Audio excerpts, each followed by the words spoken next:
Hello Hindi medium academy में आप सभी का स्वागत है। मैं हूं अरुण कुमार यादव और आज इस वीडियो में हम देखेंगे विज्ञान कक्षा 8 का जो अध्याय 3 है।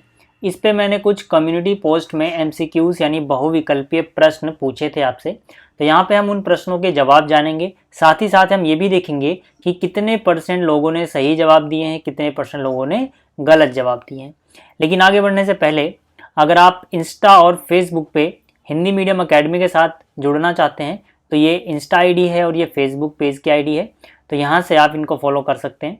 इसके अलावा अगर आप इंग्लिश मीडियम के स्टूडेंट हैं तो आप इंग्लिश मीडियम मैथ्स के लिए AK स्टडी और इंग्लिश मीडियम साइंस के लिए डियर साइंस को सब्सक्राइब कर सकते हैं। ठीक है, तो चलिए शुरू करते हैं। देखो, पहला प्रश्न जो इस चैप्टर से मैंने आपसे पूछा था वो है मजबूत रेसे जिनका उपयोग पैराशूट तथा चट्टान पर चढ़ने हेतु रस्सी बनाने में किया जाता है, ठीक है, वो इनमें से कौन सा है? पहला नायलॉन, रेयॉन, एक्रेलिक या फिर पॉलिएस्टर। तो यहाँ पर जो इसका सही जवाब था वो क्या था? ऑप्शन ए यानी कि नायलॉन। ठीक है, जो नायलॉन होता है इस रेसे का उपयोग पैराशूट वगैरह बनाने में किया जाता है क्योंकि ये बहुत मजबूत होता है। ठीक है, तो अब देखते हैं कि कितने % लोगों ने इसका सही जवाब दिया था।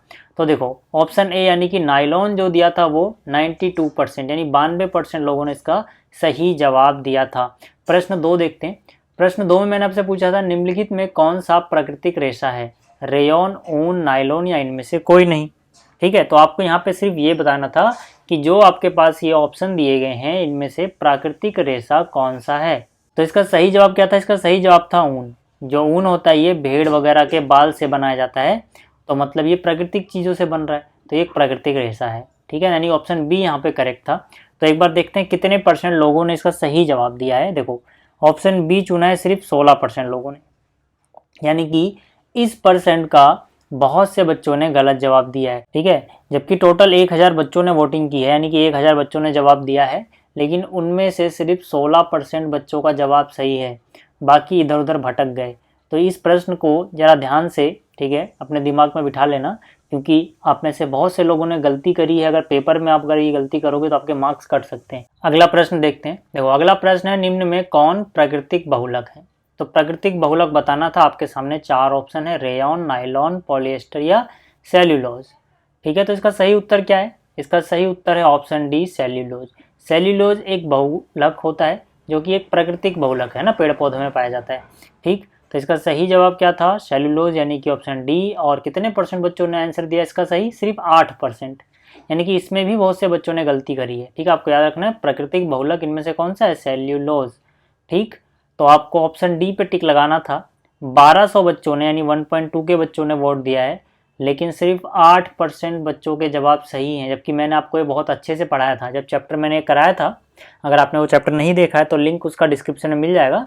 ठीक है, तो जब मैंने आपको ये चैप्टर कराया था मैंने बहुत जोर दिया था इस बात पे कि सेल्यूलोज के बारे में पूछ लिया जाता है कि ये प्राकृतिक बहुलक है या नहीं, तो आपको पता होना चाहिए कि जो सेल्यूलोज होता है ये एक प्राकृतिक बहुलक होता है। ठीक है, तो ये भी अपने दिमाग में बिठा लेना। ठीक है, जो गलतियां आपने यहाँ करी हैं वो आप पेपर में मत करके आना। ठीक, चलिए अगला देखते हैं। अगला प्रश्न है संश्लेषित रेशे छोटी इकाइयों से बने होते हैं जिन्हें कहते हैं, मतलब ऐसे संश्लेषित रेशे जो छोटी छोटी इकाइयों से बनते हैं, तो इनको क्या कहते हैं? तो आपको याद रखना है छोटी छोटी इकाइयों से बनने वाले संश्लेषित रेशों को हम क्या बोलते हैं? बहुलक बोलते हैं। तो यहाँ पे ऑप्शन ए सही था, यानी कि जो ये ऑप्शन ए है इस पे टिक लगाना था।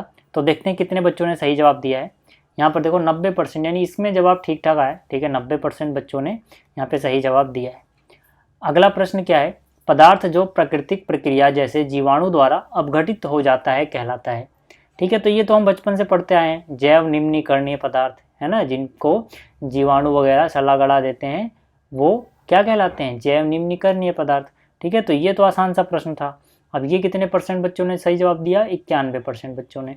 ठीक है, तो आपको याद रखना है कि पदार्थ जो प्राकृतिक प्रक्रिया या फिर जीवाणु वगैरह द्वारा अपघटित हो जाते हैं उन्हें हम जैव निम्नीकरणीय पदार्थ कहते हैं।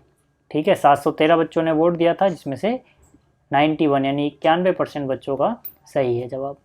अगला प्रश्न क्या है? रेयॉन एक रेशा है। ऑप्शन ए प्राकृतिक, ऑप्शन बी संश्लेषित या प्लास्टिक या इनमें से कोई नहीं।